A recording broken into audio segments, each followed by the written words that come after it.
மூத்த அமைச்சர் திரு பன்னீர்செல்வம் அவர்கள், அவர் இது வரைக்கும் பெரிய சர்ச்சையில் பேச மாட்டார். அவரோட தன்மை அப்படி, இந்த மாதிரி பேசக்கூடிய நபர் அல்ல அவர். அவரு உண்டு அக்ரிகல்ச்சர், நம்ம இந்த உர மூட்டையில சம்பாதிக்கிறதோட இருந்துக்கலான்னு. என்னப்பா நிறைய செட்டில்மெண்ட் ஃபண்ட் அதுக்கு சார் ஏன்பா ஏகப்பட்டது சம்பாதிச்சிருக்காருப்பா. அந்த ஈடிகாரங்களை டாமி கிட்ட சொல்லணும் அந்த விவரத்தெல்லாம். அவர் இந்த மாதிரி சர்ச்சையா ஆபாசமா ஒரு இந்த வசைப்பாடும் உடல் மொழி இதெல்லாம் இப்போ திரு எம்ஆர்கே எங்கேயும் பாட்டு இருப்பார் ஒருவர். அவர் இந்த கூட்டத்தில் பேசும்போது பெத்த அப்பா அம்மாவை கூட வச்சுக்க வக்கில்லாதவன்லாம் கட்சி நடத்துறான். இவனை நம்பி போனா இளைஞர்கள் எப்படி வழி நடத்தப்படுவார்கள். அப்புறம் பிளாக் டிக்கெட் வித்தவங்கெல்லாம் ஊழலை பத்தி பேசுறாங்க. இது கூட ஓகே, ஏதோ நீ ஊழலை பத்தி பேச உங்களுக்கு என்ன அருகதை இருக்குன்ட்டு நான் அப்படி புரிஞ்சுக்கிறேன். இது என்னமா அது உங்களுக்கு தெரியாதா க்ரௌட் எப்படி கத்துன்னு? டிவிகே என்று சொல்கிறார். டீனா த்ரிஷா, வீணா விஜய், கேனா கீர்த்தி சுரேஷ். பாருங்கப்பா, நான் சொல்லல.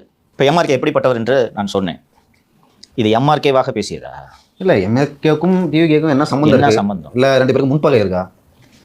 யார் சொல்லி இப்படி பேசியிருப்பார்? யார் சொல்லி பேசிப்பாங்க? பேசிட்டு வந்ததுலேயே புரியுது, உதயநிதி அவர்கள் சொல்லி தான் பேசியிருக்காங்க. இப்போது எப்படிப்பட்ட தாக்குதல்கள் விஜய் மீது வரும்?